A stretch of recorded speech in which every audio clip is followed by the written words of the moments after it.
Woo! Ric Flair, the nature boy, was on the Joe Rogan Experience this week.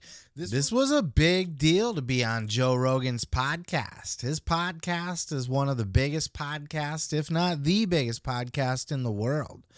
And it's a pop culture phenomenon. And Ric Flair takes his rightful place at the table of pop culture in the status of a pop culture icon. He's earned it. Look, in the world of professional wrestling, Ric Flair has always been an icon, right?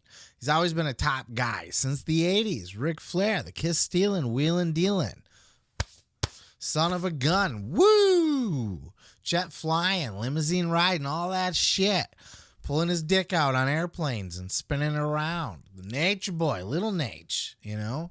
Not the referee, but his little Nate. But it's only been in recent years that Ric Flair has crossed that border over into pop culture. He's become a pop culture icon. You know, the outside world is finally starting to recognize and accept Ric Flair as a fucking Don, as a godfather, as one of the OGs.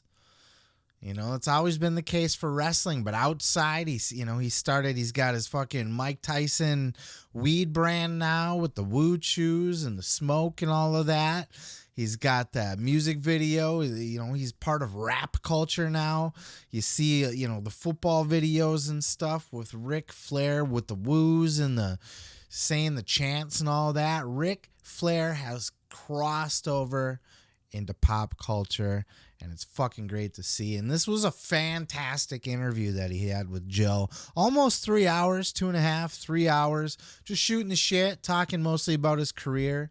But in these two clips that I picked out here for you guys to check out, the first one is Ric Flair talking about the origin of the woo. Where does this pop culture woo, so synonymous with the nature boy, where does it come from? Then after that, we hear Rick talk about when he lost a little bit of his mojo, where he started feeling self-conscious, lost some self-esteem. We hear him talk about that and how he overcame that. Check out these two clips. Juliana's tough, man. She's very tough. Tony Hinchcliffe and Ric motherfucking Flair. This is an honor, dude. This is like to meet a guy like you're like a human living legend walking through the streets. Even the way you look, man. You look like Ric Flair. Thank you. Hope that's good. Oh, it's great, man. It's awesome. I love the suit. Thank you.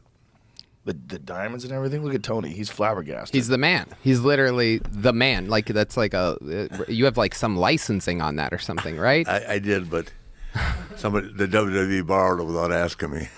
They borrowed your licensing for calling yourself the man? Yeah. Really? They gave it to Becky Lynch. Sons of bitches. Dude, I've done this at a show before where you could just say Ric Flair and you point the microphone out and the whole crowd goes, woo! Thank God.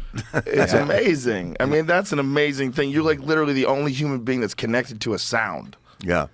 You go, Ric Flair, and they go, woo! How did that, was that something that just came out one day, one promo? I'm telling you, we used to drive, 3,000, 3,500 miles a week, sometimes 4. I mean, at night you're just listening to music and drinking beer and throwing cans at the signs, in the old days, and driving 100 miles an hour.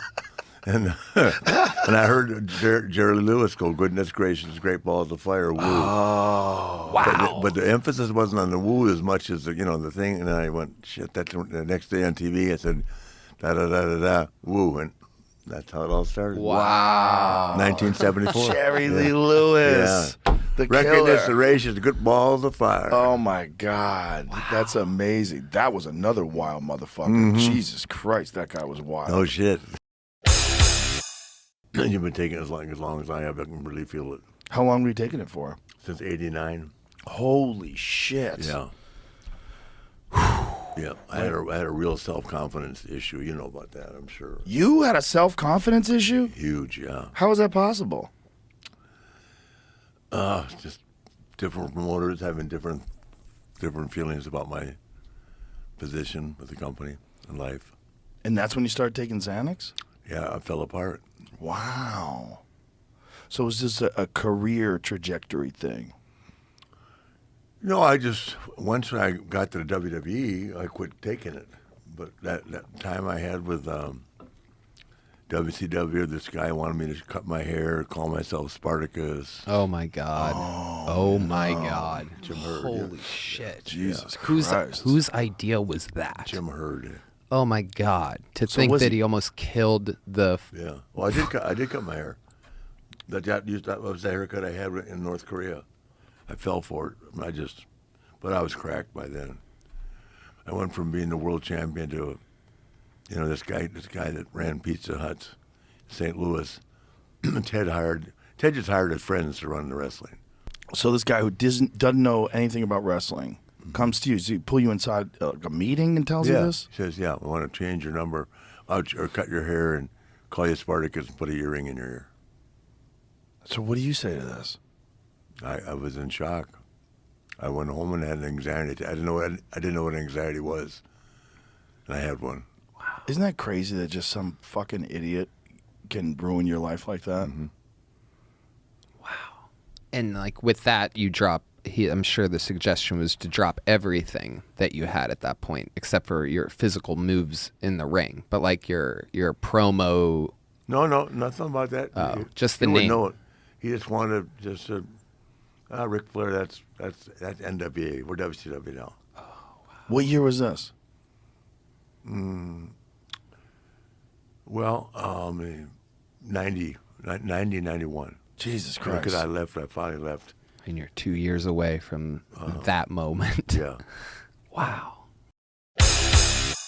Yeah, say what you want about Ric Flair. Think what you want about some of the things that he has to say on his podcast or some of the things that he's done or allegedly done or whatever the case may be. But there's no denying that this man has earned the right to be a pop culture icon. He is such a trendsetter. The entire hip-hop culture is based off of Ric Flair invented hip-hop culture. And they stole it and they borrowed it and they didn't give him credit before. Nobody shouted out Ric Flair, but you can't fucking tell me. Ric Flair was walking around in the 80s talking about these fucking shoes, these alligator shoes. This watch is worth more than your fucking house and your mom and all that shit. Fucking bitches, the line outside the door of the hotel room, the whole shtick. Ric Flair, the fucking kiss stealing, wheeling dealing, jet flying, limousine riding, all of that. Guys like a Jay-Z later inherited that, took over that status. It became a thing in hip-hop culture to start flossing. All your fancy shit, your watches and stuff. When Ric Flair was doing it, hip-hop culture was still Kangol hats and fucking jump suits and fucking breakdancing and boom boxes and shit. Chain around the neck. They always had the chains. But Ric Flair was dripping. Ric Flair drip, right? He invented that culture. And guys like a Snoop Dogg, for example, will tell you that. And that's why hip-hop culture today is has so much respect for Ric Flair. That's why he's a goddamn don in hip-hop culture these days, because everybody recognizes that's Ric Flair. Ric Flair drip. He invented this shit. And he did. He really did. Then he crosses over and he's got that weed business. He said that in this podcast he's making more money now off his fucking weed brand deal that Mike Tyson's guy got him set up with than he did in wrestling. He has done things that nobody else in professional wrestling has ever been able to do, and he's crossed over in a way multicultural, multi-generational. The Ric Flair fucking lifestyle, the spending more money on spilt liquor at the bar than you fucking make in a year. You know what I mean? Like, Ric Flair is the goddamn man. And I know it's silly. I get that. A lot of people don't like that hip-hop culture, that big ballin' fucking spent more and spilt liquor and shit. But it doesn't matter if what you think about it. The fact is that a guy like Ric Flair has inspired. Nobody was doing that before. It's really quite incredible, and for him to kind of hit that peak in pop culture now, so many years later, you would have thought in the 80s he would have been able to be a pop culture icon. But of course, Jim Crockett Promotions and WCW was not as big. It was regional. It was a big region, but it was still a territory in a lot of senses. It wasn't the worldwide phenomenon that WWE is. And then Ric Flair, by the time he was in WWE, he was past his prime. It really took a little while for that culture to catch up and go, no, wait a minute. This guy right here, Ric Flair, is responsible for all of this. And it took some of these rappers stepping up and jumping in with that. And it took your Mike Tysons to come on in and step up and create these business opportunities for a guy like Ric Flair where he can have a whole nother run, a whole fucking second life as just being a pop culture icon with his appearances and speeches and just being on people's podcasts and just being out there as a public figure. He's made it. And that's going to last long after he's passed. I think he's made it into the lexicon of Americana. Lexicon of Americana, that's lexicon of speech. He's made it into the fucking fabric of Americana, the very fabric itself. Apple pie and the nature boy Ric Flair. Guns, apple pie, strippers, Ric Flair. Woo! Let me tell you something, brother. You can check out full episodes each and every Sunday right here on this channel, dude. Don't forget to like, don't forget to subscribe, and don't forget to take your vitamins and say your prayers, brother.